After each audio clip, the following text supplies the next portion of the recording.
राजकारणात एक म्हण आहे, इतिहास स्वतःची पुनरावृत्ती करतो. पण महाराष्ट्राच्या राजकारणात हा इतिहास इतक्या लवकर आणि इतक्या नाट्यमयरित्या परत येईल याचा विचार कदाचित खुद्द चाणक्य समजल्या जाणाऱ्या नेत्यांनीही केला नसेल. तुम्हाला 2022चा तो जून महिना आठवतोय? सुरत, तिथून गुवाहाटी आणि मग गोवा. हॉटेलचे बंद दरवाजे, चार्टर्ड विमाने आणि महाराष्ट्रात झालेला सत्ता बदल. तो गुवाहाटी पॅटर्न आजही महाराष्ट्राच्या जनतेला तोंडपाठ आहे. ज्या पॅटर्नने एकनाथ शिंदे यांना राज्याचे मुख्यमंत्रीपद दिले आणि आज 3 वर्षांनंतर 2026च्या सुरुवातीला तोच पॅटर्न, तीच हॉटेल डिप्लोमसी पुन्हा एकदा मुंबईत अवतरली आहे. पण यावेळी ट्विस्ट असा आहे की शिकार करणारेच आता शिकारीच्या भयाने सावध झालेत. ज्या एकनाथ शिंदेंनी महाविकास आघाडीचे सरकार पाडले, आज मुंबई महानगरपालिकेच्या निकालानंतर तेच शिंदे आपल्या 29 नगरसेवकांना घेऊन वांद्रे येथील ताज लँड्स एंड या पंचतारांकित हॉटेलमध्ये का बसलेत? ज्या भाजपासोबत ते सत्तेत आहेत त्याच मित्रपक्षापासून त्यांना आपल्या नगरसेवकांना लपवून का ठेवावं लागतंय? आणि सर्वात महत्त्वाचा प्रश्न म्हणजे 89 जागा जिंकूनही भाजपला मुंबईचा महापौर बसवण्यासाठी शिंदेंच्या 29 नगरसेवकांपुढे झुकावं लागणार आहे का? आजच्या या व्हिडिओमध्ये आपण मुंबई महानगरपालिकेच्या निकालाचं पोस्टमॉर्टम करणार आहोत. ताज लँड्स एंड मध्ये नक्की काय शिस्त आहे? बाळासाहेब ठाकरेंच्या जन्मशताब्दी वर्षाचं भावनिक कार्ड खेळून शिंदे भाजपला कसे चेकमेट देण्याच्या तयारीत आहेत? आणि उद्धव ठाकरे व राज ठाकरे एकत्र आल्याचा शिंदे गटाला नक्की किती फटका बसलाय? या सगळ्या प्रश्नांची उत्तरं आज आपण सविस्तर पाहणार आहोत. नमस्कार, मी लीलाधर, तुम्ही पाहताय थोडक्यात. नुकत्याच लागलेल्या निकालाने एक त्रिशंकू पण चित्र स्पष्ट समोर आलंय. आकड्यांचा खेळ समजून घेऊया, कारण खरी गंमत तिथेच आहे. मुंबई महानगरपालिकेत सत्ता स्थापन करण्यासाठी जादुई आकडा आहे 114. म्हणजे ज्याच्याकडे 114 नगरसेवक त्याचा महापौर. आता निकाल काय सांगतो? भाजपने ताकद लावून 89 जागा जिंकल्यात. दुसरीकडे एकनाथ शिंदे यांच्या शिवसेनेला फक्त 29 जागांवर समाधान मानावं लागलंय. उद्धव ठाकरेंची शिवसेना 65 जागांवर विजय झाली, तर काँग्रेसला 24 आणि मनसेला 6 जागा मिळाल्या आहेत. भाजप आणि शिंदे यांची युती आहे. मग 89 अधिक 29 हे गणित 118 होते. म्हणजेच बहुमताचा 114 हा आकडा त्यांनी सहज पार केलाय. मग अडचण काय आहे? अडचण तिथेच आहे जिथे विश्वास संपतो तिथे राजकारण सुरू होतं. भाजपला सत्तेसाठी शिंदेंची गरज आहे, हे उघड सत्य आहे. पण निकाल लागल्याच्या दुसऱ्याच दिवशी विजयाचा जल्लोष करण्याऐवजी एकनाथ शिंदे यांनी आपल्या सर्व 29 नवनिर्वाचित नगरसेवकांना थेट हॉटेलवर रवानगी केली. का? कारण भीती आहे फोडाफोडीची, भीती ऑपरेशन कमळची. एकनाथ शिंदे यांना पक्के ठाऊक आहे की भाजपकडे 89 नगरसेवक आहेत आणि त्यांना बहुमतासाठी फक्त 25 ते 30 नगरसेवकांची गरज आहे.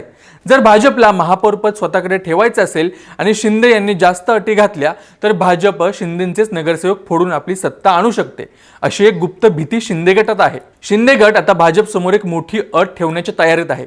सूत्रांकडून मिळालेल्या माहितीनुसार एकनाथ शिंदे हे भाजपला कोंडीत पकडतायत.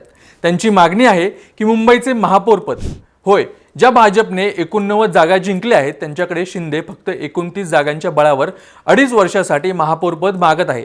यासाठी त्यांनी एक जबरदस्त भावनिक कार्ड वापरण्याचं ठरवलंय. हे वर्ष हिंदू हृदय सम्राट बाळासाहेब ठाकरे यांचे जन्मशताब्दी वर्ष आहे. बाळासाहेबांचे मुंबईवर किती प्रेम होते हे वेगळं सांगायला नको. त्यामुळे बाळासाहेबांच्या स्मृतिप्रित्यर्थ आणि त्यांच्या सन्मानार्थ या शताब्दी वर्षात मुंबईचा महापौर शिवसेनेचा असावा, अशी मागणी शिंदे भाजप श्रेष्ठींकडे करू शकतात. ही मागणी वरकरणी भावनिक वाटत असली तरी ती पूर्णपणे राजकीय आहे. भाजपला मुंबईवर पूर्ण ताबा हवा आहे. यंदा महापौर आपलाच असा चंग भाजपने बांधला होता, पण आकड्यांनी त्यांना दगा दिला. आता जर शिंदेंनी पाठिंबा दिला नाही किंवा महापौर पदासाठी अडून बसले तर भाजपची मोठी गोची होणार आहे.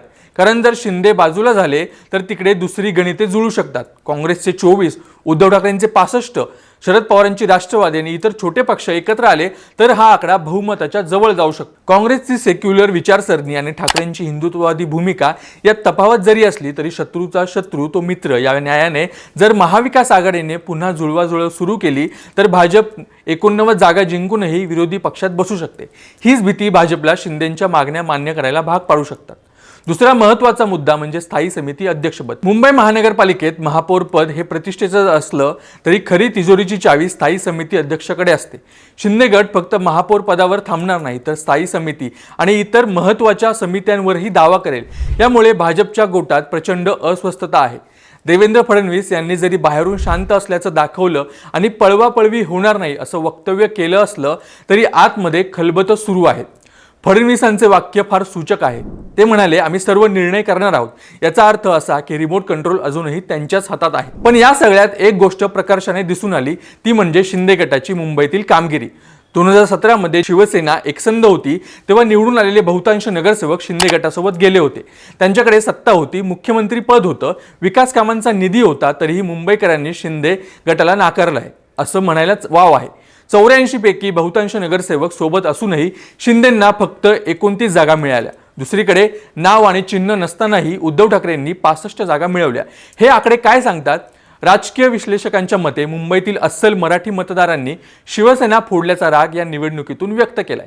गद्दार हा नरेटिव्ह जो उद्धव ठाकरेंनी सेट केला होता तो मतदारांच्या मनात खोलवर रुजला आहे. विशेषतः उद्धव ठाकरे आणि राज ठाकरे यांच्यातील जवळीक या निवडणुकीत गेम चेंजर ठरली आहे. ठाकरे बंधू एकत्र आल्याचा परिणाम असा झाला की मराठी मते विभागली गेली नाही. ती एक गट्टा मतं शिंदेंपेक्षा ठाकरे ब्रँडच्या मागे राहिली. उद्धव ठाकरेंनी या परिस्थितीवर अतिशय मर्मभेदक टिप्पणी केली आहे. ते म्हणतात, त्यांना म्हणजे शिंदेंना भाजपची भीती वाटते. एकदा फुटलेले लोक पुन्हा फुटू शकतात. हे वाक्य खूप खोल आहे. ज्यांनी एकदा निष्ठा बदलली ते फायद्यासाठी पुन्हा निष्ठा बदलू शकतात. हा इतिहास आहे. शिंदे गटातील अनेक नगरसेवक हे मूळचे शिवसैनिक आहेत, पण सत्तेसाठी किंवा दबावापोटी ते बाहेर पडले. आता जर भाजप त्यांना अधिक चांगली ऑफर देत असेल किंवा सत्तेचे आमिष दाखवत असेल तर ते शिंदेंना सोडून भाजपमध्ये विलीन होऊ शकतात. ही शक्यता नाकारता येत नाही. म्हणूनच एकनाथ शिंदे यांना आपल्याच लोकांवर पहारा ठेवावा लागत आहे. ताज लँड्स एंड मधील वातावरण कसं असेल याची कल्पना करा. बाहेर समुद्राच्या लाटांचा आवाज आणि आतमध्ये राजकीय वाटाघाटींचा गोंधळ. शिंदे भाजपला ब्लॅकमेल करू पाहत आहेत की ते स्वतःचे अस्तित्व वाचवू पाहत आहेत, हा संशोधनाचा विषय आहे. पण एक नक्की की भाजपला कोंडीत पकडण्याची ही संधी शिंदे सोडणार नाहीत. कारण 2026 नंतर पुढे काय होईल हे कोणालाच माहीत नाही. त्यामुळे मिळेल ते पद आणि मिळेल ती सत्ता पदरात पाडून घेणे हेच त्यांचं ध्येय असणार आहे. या सगळ्या खेळात मुंबईकरांचं काय? नेहमीप्रमाणे मुंबईकर कामावर गेलाय, टॅक्स भरतोय आणि खड्ड्यातून गाडी चालवतोय. पण त्याच्या एका मताने एक गोष्ट स्पष्ट केली की मुंबईवर ठाकरे नावाचा प्रभाव अजूनही टिकून आहे.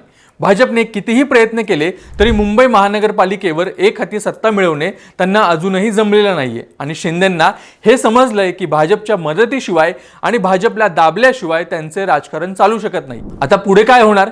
येत्या 2 दिवसात या नाट्याचा शेवट होईल. एकतर भाजप 2.5 वर्षाच्या महापौर पदासाठी तयार होईल किंवा शिंदे गटाचा महापौर खुर्चीवर बसेल आणि भाजप काहीतरी वेगळी चाल खेळून कदाचित शिंदे गटातच फूट पाडून किंवा इतर अपक्षांना सोबत घेऊन आपला महापौर बसवेल. राजकारण हे शक्यतांचं शास्त्र आहे आणि इथे काहीही घडू शकतं.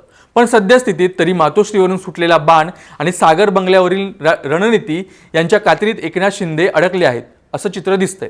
हॉटेल पॉलिटिक्स महाराष्ट्राला नवीन नाही, पण विजयानंतरचं हे हॉटेल पॉलिटिक्स मात्र नक्कीच नवीन आणि विचार करायला लावणार आहे. तुम्हाला काय वाटतं? एकनाथ शिंदे यांनी भाजपला कोंडीत पकडून महापौर पद मिळवणं योग्य आहे का, की भाजपने 89 जागा जिंकल्यामुळे महापौर त्यांच्यात झाला पाहिजे? आणि सर्वात महत्त्वाचं म्हणजे फोडाफोडीच्या या राजकारणाला मुंबईकर म्हणून तुम्ही कसं बघता? या प्रश्नाचं उत्तर खाली कमेंट्स बॉक्समध्ये नक्की द्या. तुमचे विचार वाचायला आम्हाला नक्की आवडतील. राजकारणाचे असेच सविस्तर विश्लेषण आणि इनसाइड स्टोरीज सोप्या मराठीत भाषेत समजून घेण्यासाठी आपल्या थोडक्या चॅनलला नक्की सबस्क्राईब करा.